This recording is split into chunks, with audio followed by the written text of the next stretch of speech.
Ese wigeze uhura n'umuntu maze mu minota 2 gusa ugahita wumva ko azi icyo akora kandi afite imbaraga?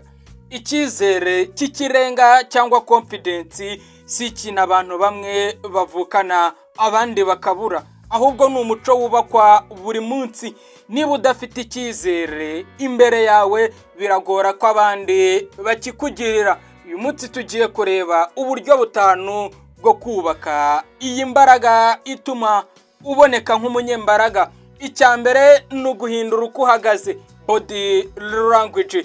Umubiri wawe uvugira imbere yawe. Iyo uhagaze wikunje cyangwa ureba hasi, ubwonko bwawe bwumva ko udashoboye. Hagarara wemye, shyirira ibitugu inyuma, ureba abantu mu maso. Ibi bituma n'ubwonko bwawe bwumva ko ufite imbaraga. Icya kabiri ni ukuvuga gahoro kandi usobanutse. Abantu badafite icyizere bavuga vuba cyane kubera ubwoba, ariko umuntu wifitiye icyizere avuga gake agasobanura kandi atuje. Umutuzo mu magambo utuma abantu bakumva kandi bakakwemera. Icya gatatu ni ukureka kwisegura buri gihe.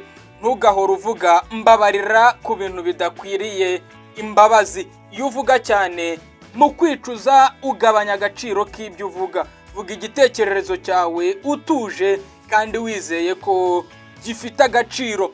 Icya kane ni ugukora ibyo utinya. Icyizere ni cyiza ucecetse, kiva mu bikorwa. Buri gihe uko unyura mu kintu cyaguteye ubwoba ukagikora, wiyongerera imbaraga imbere yawe. Intsinzi nto yubaka umuntu ukomeye. Icya gatanu ni ukumenya ko abandi nabo bafite ubwoba. Abantu bose ubonana icyizere nabo hari ibyo batinya, ariko batandukanye nawe nuko ubikora nubwo babitinya. Iyo byumva gutyo uhita uva mu bwoba bwo kwigereranya ugatangira gukora. Icyizere ntikiva mu magambo abandi bakuvugaho, kiva mu byo ukora buri munsi. Niba wiyemeje kubaka icyizere cy'ikirenga guhera uyu munsi, andika ndashoboye muri comment. Reka duhurire muri video itaha.